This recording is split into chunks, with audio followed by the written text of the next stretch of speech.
이 영화를 보신 분들이 계시죠? 매트릭스의 한 장면입니다. 네. 저 매트릭스 영화가 언제 영화인가 봤더니 1999년도에 나온 영화더라고요. 저 장면이 왜 유명한 장면이냐면 사실 모든 인간이 사회생활을 하는 것처럼 보이지만 사회생활을 하는 것이 아니라 알고 보니까 그 캡슐에 다 들어가 있어요. 그리고 사회생활을 하는 거가 소위 말하는 그 머릿속으로만 사회생활을 하고 실제적으로는 거기에 갇혀 있으면서 거기서 나오는 사람의 에너지로 저 체계가 돌아가고 그걸 모르고 있죠. 사람들이 다 생활하고 있는데. 근데 그러다가 그 매트릭스 주인공인 네오가 도대체 이상하다, 세상이 이거 아닌 것 같은데, 그러다가 이제 요 팀, 모비우스 요 팀을 만나갖고 진실을 알게 되고 그 주인공의 그 같이 파트너가 제안을 하죠. 빨간 약 줄까 파란 약 줄까? 예, 빨간 휴지 줄까 파란 휴지 줄까? 아니에요. 빨간 약 줄까 파란 약 줄까? 그래서 빨간 약을 먹으면 지가 지금 살고 있는 이 세상이 어디인지를 알게 되는 진실을 알려주겠다. 그리고 파란 약을 주면 그냥 편안하게 똑같이 사는 거예요. 사실은 알고 보면 감금되어 있는 삶이죠. 근데 모르고 있는 겁니다. 근데 주인공 네오는 빨간 약을 먹습니다. 그랬더니 세상이 어떻게 돌아가는지를 알게 된다는 것입니다. 그래갖고 사는데 파란 약은 매트릭스 속에 들어가 있어요. 그래서 착취를 당하나 쾌락을 유지하고 있고 사는 거죠. 그래서 세상 권세에 내어진 세상이 사실 이렇다는 겁니다. 매트릭스에 갇혀 있는데 모른다는 거죠. 사실 즐거워요. 그리고 오히려 그걸 더 즐기고 있습니다. 근데 빨간 약은 오늘 읽었던 계시록의 말씀과 같아요. 빨간 약을 먹으면 진실을 알게 되죠. 파란 약은 그랬듯이 사단 것에 세상 권세는 우리를 더 잘 살게 해주고 편리하게 해주고 기쁘게 해준다고 우리를 다 속입니다. 그런데 사실 알고 보면 이것은 우리를 착취하는 거고 괴롭게 하고 점점 우리를 죽이는 것이다. 하나님께 오늘 말씀대로 인침당한 자는 하나님께 진정한 구원의 기쁨으로 사는데 그렇지 않은 사람들은 속아서 괴롭힘을 당하거나 결국은 죽음에 이르게 된다라는 게 오늘 계시록의 말씀이기도 해요. 그런데 맨 마지막 구절이 성경 구절, 본문 구절이 이겁니다. 세상 사람들이 이걸 모르고 회개하지 않는다는 게 오늘 핵심 메시지의 주제입니다. 오늘 이 얘기를 한번 풀어보려고 합니다. 오늘 천사 2명의 천사가 나팔을 붑니다. 다섯 번째 천사가 나팔을 불죠. 다섯 번째 천사가 나팔을 부니까 하늘에서 떨어진 별 하나가 무저갱의 열쇠를 받아서 여는 장면이 이제 첫 장면입니다. 하늘에서 떨어진 별 하나는 보통 천사라고 문맥적으로 해석하는 게 맞다라고 이제 알려져 있어요. 거기 보면 무저갱을 엽니다. 없을 무, 바닥, 갱. 떨어지는데 바닥이 안 보이게 떨어지는 거예요. 되게 무섭죠. 간혹가다 꿈 꿀 때 그럴 꿈 꾸지 않았어요? 떨어지는데 끝이 안 보이게 계속 떨어져. 엄청 무섭잖아요. 그게 이제 무저갱이에요. 끝이 안 보이는 바닥 같은 곳. 근데 무저갱이라는 단어가 우리가 되게 익숙한 단어예요. 어디냐면 누가복음에 나오죠. 누가복음 8장 31절에 보면 예수님이 귀신 들린 자에서 귀신을 딱 잡아내고 군대 귀신을 딱 잡아냅니다. 그래서 딱 쫓아내려니까 보통 귀신을 쫓아내면 어디로 가냐? 무저갱에 보내나봐요. 무저갱이 보니까 일종의 귀신들의 감옥 같은 곳이에요. 보내려고 하니까 그 군대 귀신이 그걸 미리 알고 예수님께 간청합니다. 저 거기 보내지 마세요. 그러니까 귀신들도 가기 싫어하는 곳이 무저갱이에요. 저 거기 보내지 마세요. 그때 마침 돼지떼가 지나가는 걸 보고 차라리 저기에 들어가게 해주세요 하니까 예수님께서 허락하니까 군대 귀신이 돼지떼에 들어가서 그 돼지들이 물에 들어가 몰살당했더라라는 것이 누가복음 8장에 나오는 얘기잖아요. 그러니까 그 장면이 바로 무저갱입니다. 무저갱. 따라서 무저갱은 바닥 없는 깊은 웅덩이 같은데 거기에 사단과 귀신들이 들어가는 영원한 형벌 장소 같은 것이 무저갱이에요. 그 무저갱의 열쇠를 딱 엽니다. 천사가. 근데 무저갱이 열리자 어떤 일들이 일어나냐면 연기가 막 올라오고 그 연기로 말미암아 해와 공기가 연기로 가득 어두워집니다. 무저갱에 있던 귀신들이 막 연기와 함께 올라와서 빛을 가리니까 세상이 어두워집니다. 항상 성경에서 어둠은 하나님의 빛의 반대 속성을 가지고 있어요. 어둠은 하나님의 말씀을 가리는 것을 의미합니다. 영적으로 어두워지고 무감각해지고 세상이 어떻게 돌아가는지 진짜 영적으로 민감하지 않은 것. 저 사람이 영적으로 둔해 이런 표현을 하잖아요. 이때 얘기하는 어둠이 바로 어둠이에요. 근데 세상에서 그 어둠이 가득할 때 언제 어둠이 가득하냐?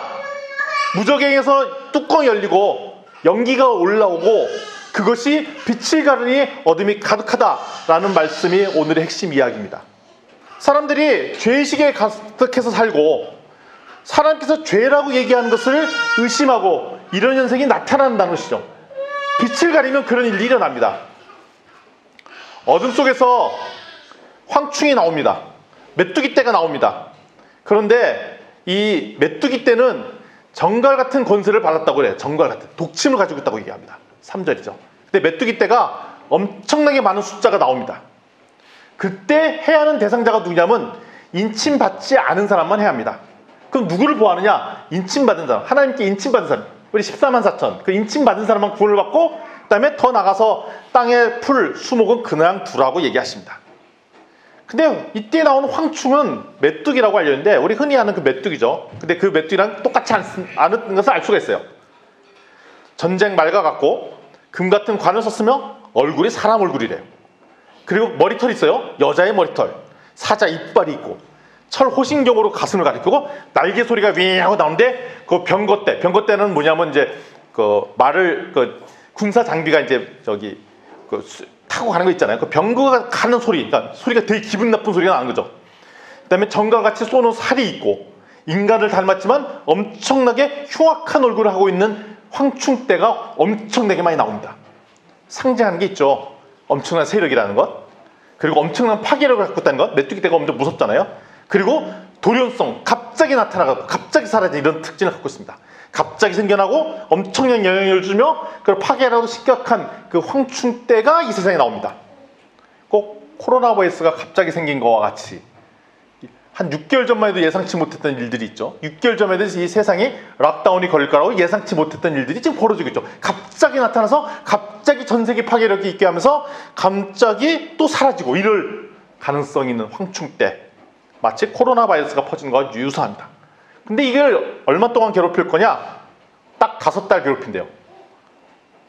교묘하게도 코로나 바이러스 5달 괴롭히고 떠날 것 같은 느낌도 있어요. 이거는 그냥 추측입니다. 추측. 근데 정갈을 쏠 정도로만 괴롭히게 하고 죽고 싶어도 죽지 못하고 죽음이 피해갈 정도로만 괴롭히는 게 황충떼의 특징입니다. 하지만 이런 고통은 시간적 제한이 있습니다. 끝이 있다는 것입니다. 하나님께서 감사하게도 사랑하는 성도는 보호하시고 악한 곳에 빠져있는 사람만 돌아하시는 바람으로 재앙의 강도를 수위조절하고 기간도 제한을 하고 있다는 걸 알고 있어요. 근데 이 황충떼에 왕이 있다라고 얘기합니다. 왕. 히브리어로 아바돈, 헬라어로 아블로온 계속 읽다 보면 영어 성경을 보니까 이름이 아폴리온이야. 아폴리온 하면 생각나는 사람이 있죠. 아폴론. 그리스 로마 신화에 나오는 아폴로. 그거의 어원이랑 같은 겁니다. 그래서 아폴로라고 얘기해요. 아폴로는 누구냐? 그리스 로마 신화에서 가장 힘센 사람이 누구죠?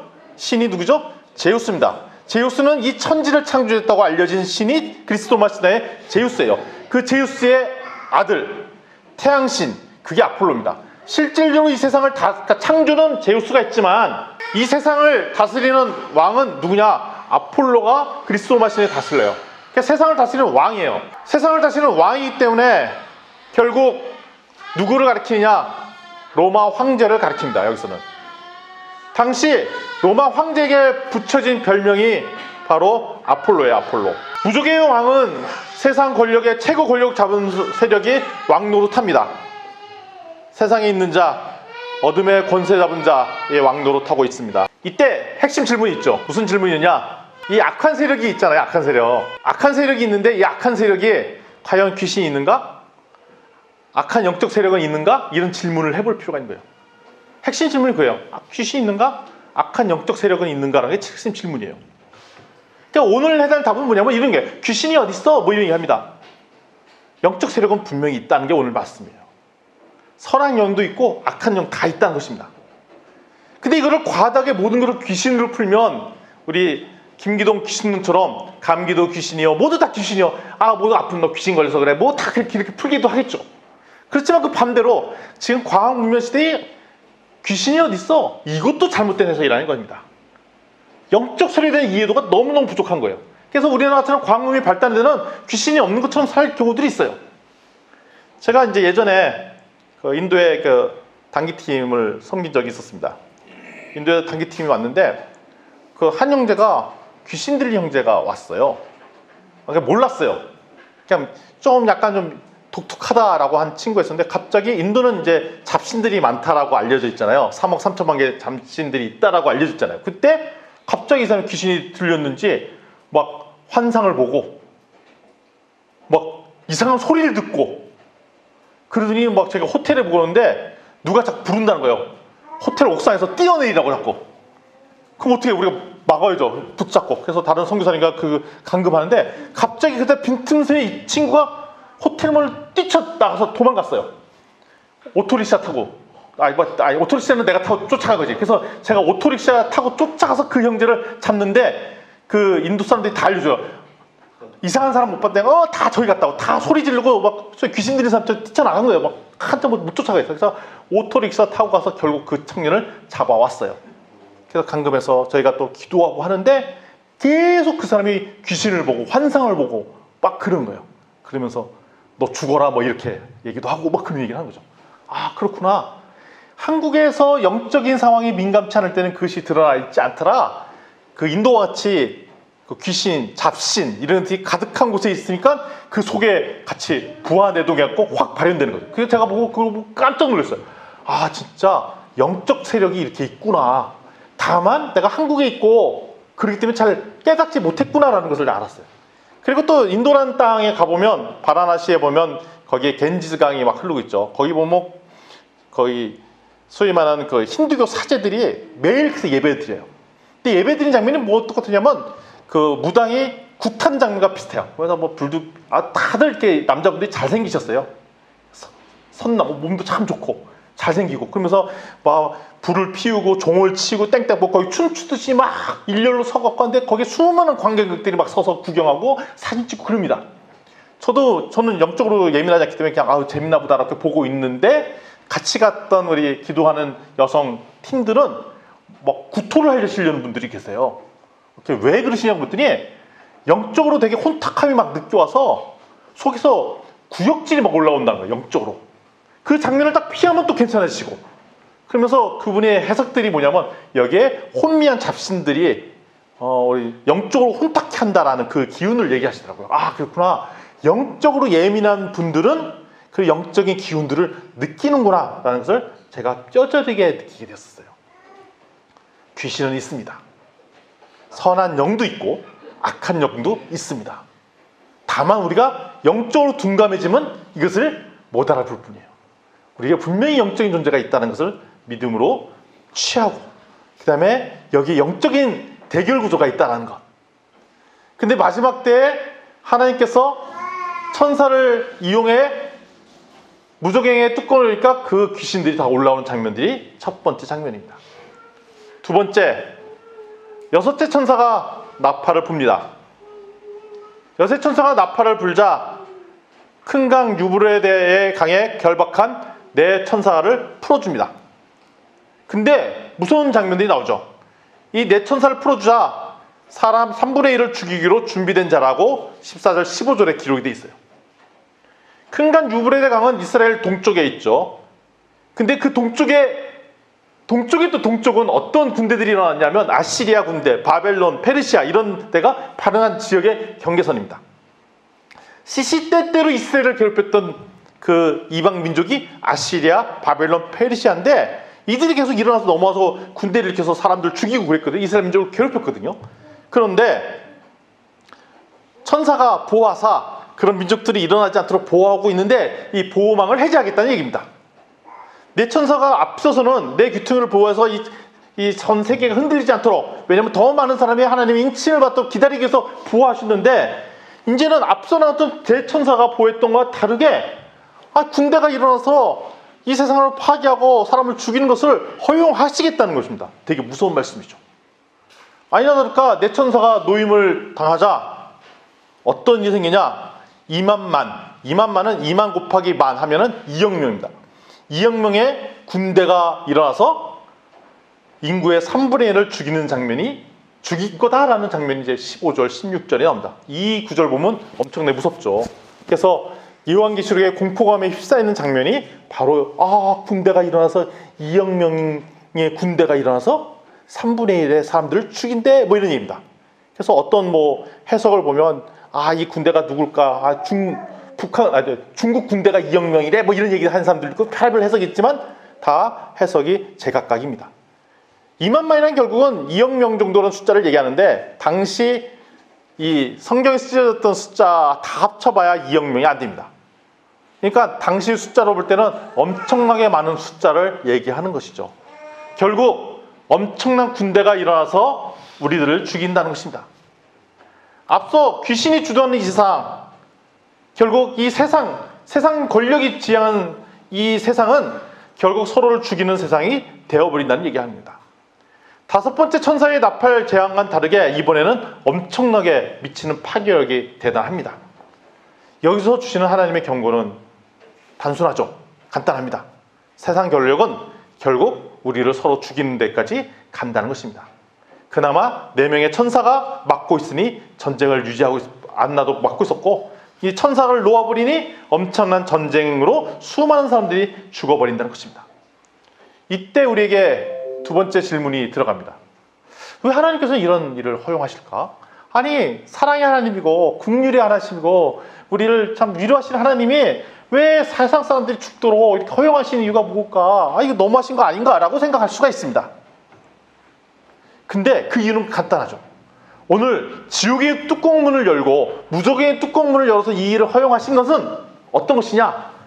세상 사람들이 지옥이, 무적이 얼마나, 그 세상의 악한 세력이 얼마나 나쁘다는 것을 얘기했음에도 안 믿어. 그래서 하나님께서 이 뚜껑을 여셔서 이 지옥이라는 것이 얼마나 처참한 것이라는 것을 알려주려는 하나님의 계획 중에 하나셨다는 것입니다. 거기가 답이 아니야. 글로 가면 안 돼. 근데 왜 세상은 그렇게 무적행소로 달려가려고 하느냐라고 해주는 하나님의 경고 사인입니다. 하나님의 통치가 없는 이 세상 땅은 현실세가 지옥 같습니다. 우리가 이런 얘기 하잖아요. 세상 살기 싫으면 이게 세상 사는 게 지옥 같아. 하루하루가 너무 힘들고 무질서고 우왕좌왕이고 참 지옥 같은 삶을 살네.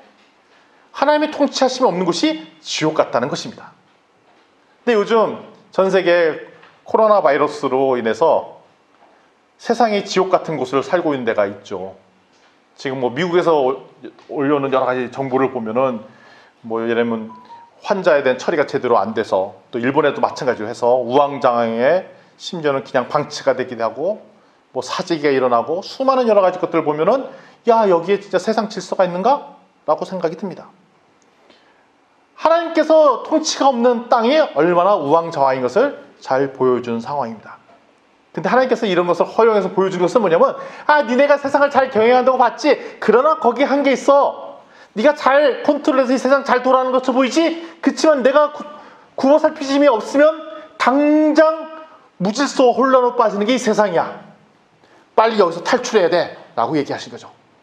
너 파란색 약 먹으면서 이 세상이 안전하다고 생각하고 착각하지 말고 빨리 빨간색 약 먹어. 그래서 이 세상이 어떻게 돌아가는지 직시하고 탈출해 라고 아까 매트리스에서 영화에서 봤던 거와 동일한 말씀을 하시는 겁니다. 지난번 메시지에서도 말씀드렸듯이 오늘 말씀은 출애굽기 재앙과도 이렇게 맞닿아 있어요. 출애굽기나 요즘 코로나 바이러스나 지금 오늘 읽었던 계시록의 말씀의 한 가지 맥락은 이 모든 사건의 주체가 여호와 하나님이시라는 것입니다. 세상 권세가 아니라는 겁니다. 그리고 하나님께서 하시는 말씀의 공통점은 뭐냐면 세상 권세에 속지 말라는 것입니다. 근데 우린 매번 속죠. 이 지배 세력의 마음을 빼앗깁니다.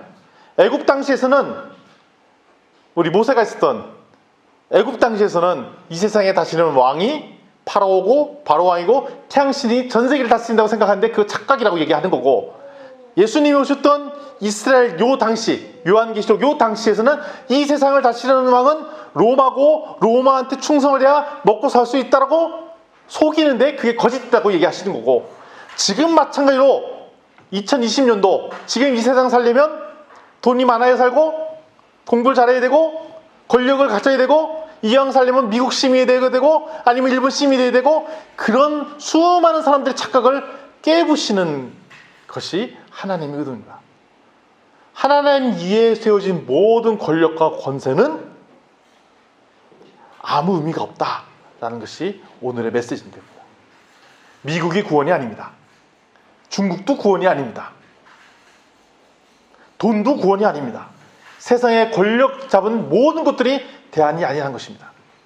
결국 그들은 우리를 괴롭히며 다섯떨떠한 황충의 정갈 같은 독이 우리를 괴롭혔듯이 우리를 괴롭히며 결국은 죽일 것이라는 것입니다.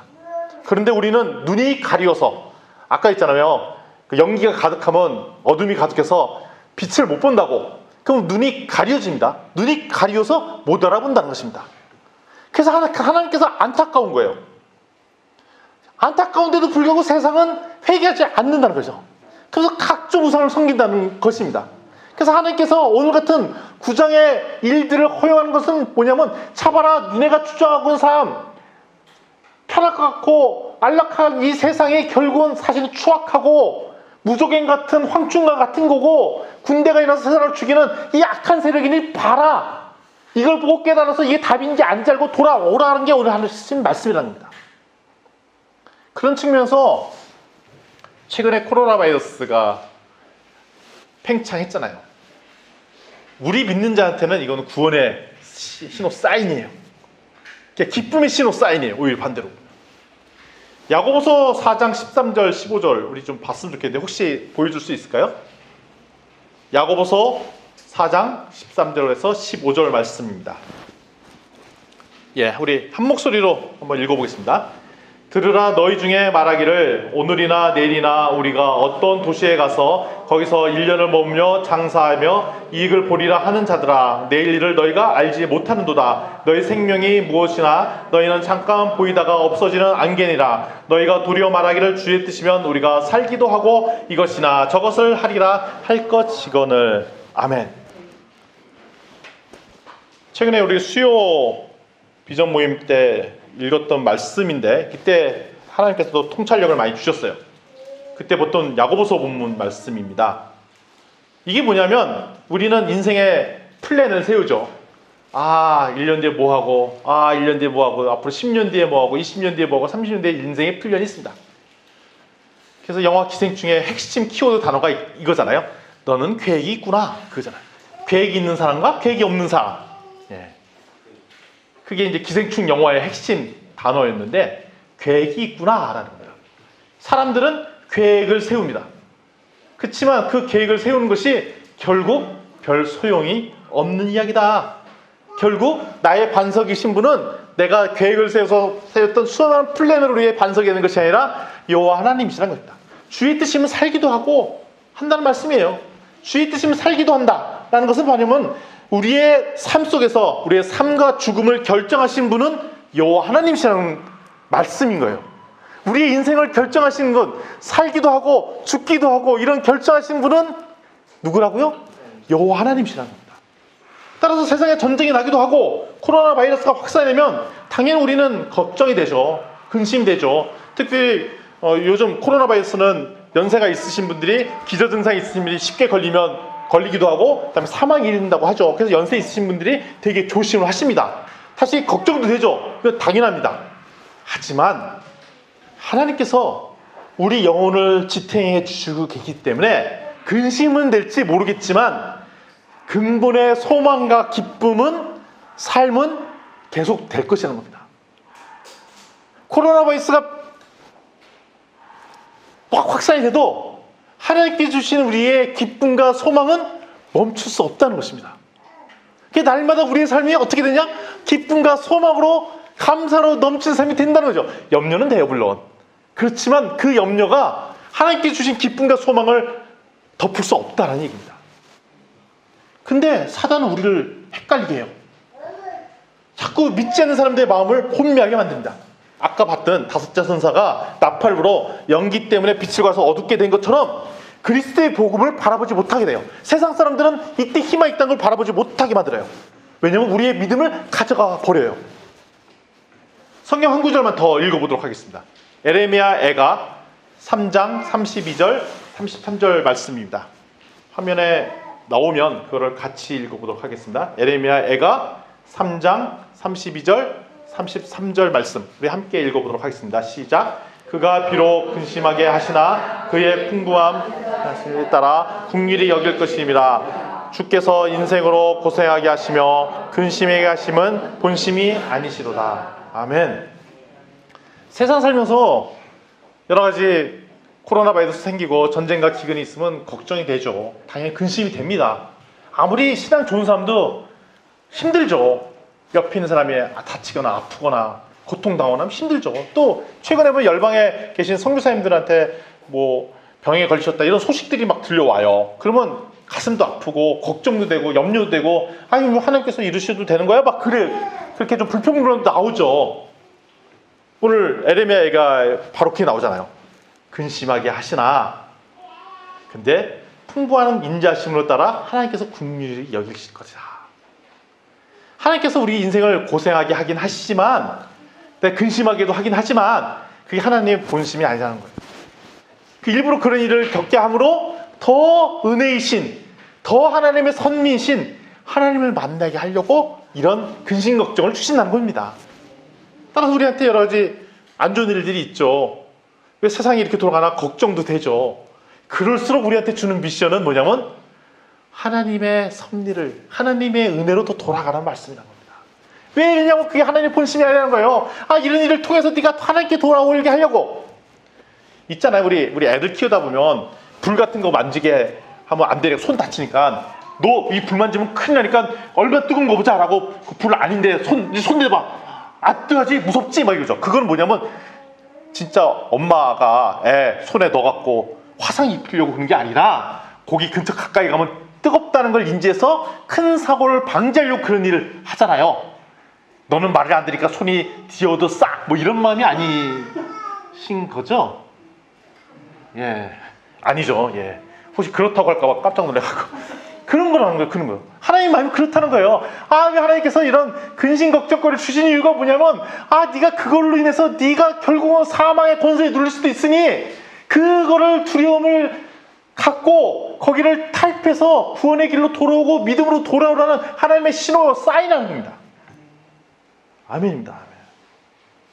따라서 우리에게 고통을 허락하십니다. 하나님께서는. 근데 하나님께서 이거는 사랑으로 돌아가게 하는 게 목적이지 고통 주는 것 자체가 목적이 아니시라는 겁니다.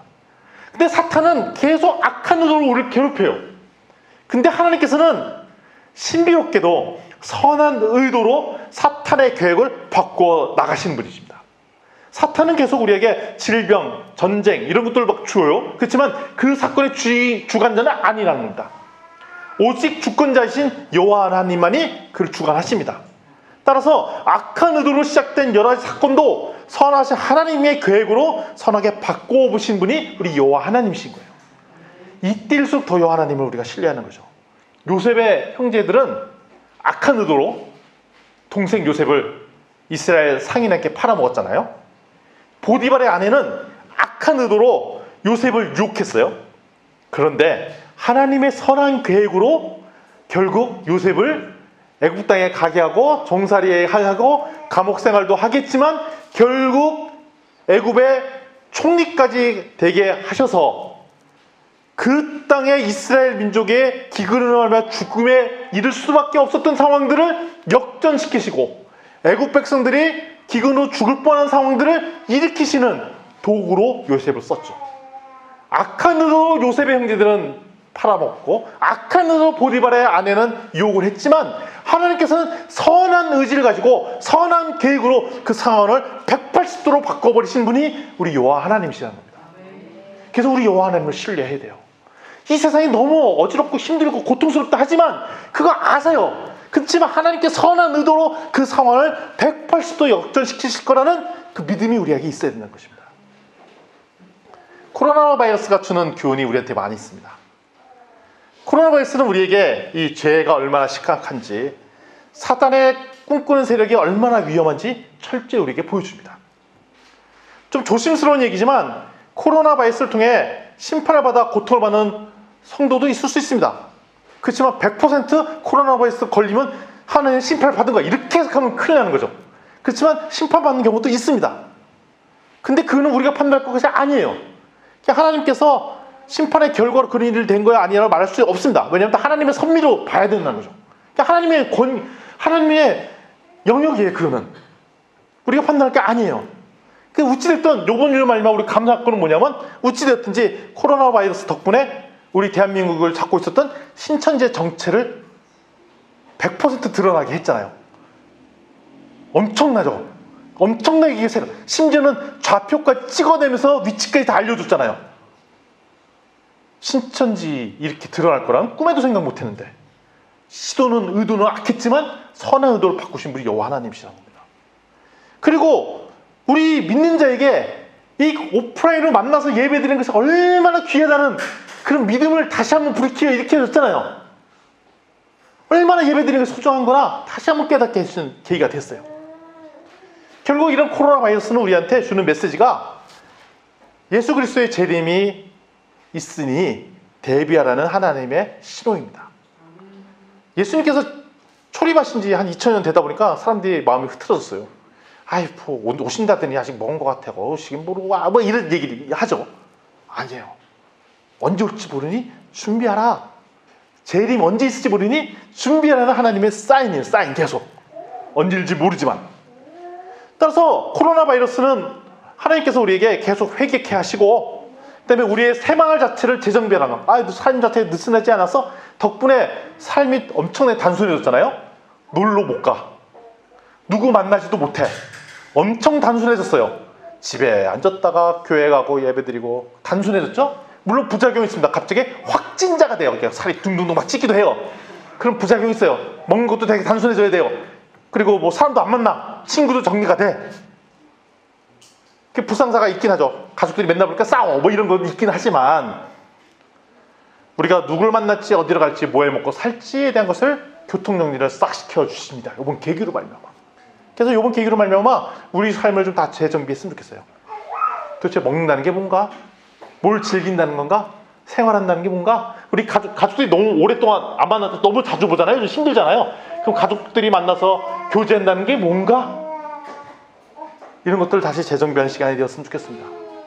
근데 또 분명한 게 있습니다. 코로나 바이러스로 고통받는 사람들이 있습니다. 우리 교회에게 강력하게 하는 명령 중에 하나예요. 이 세상 사람들을 돌보라는 것. 코로나 바이러스로 고통받는 이 세상과 나라와 열방을 돌보라는 것. 그것이 우리의 주어진 사명이에요.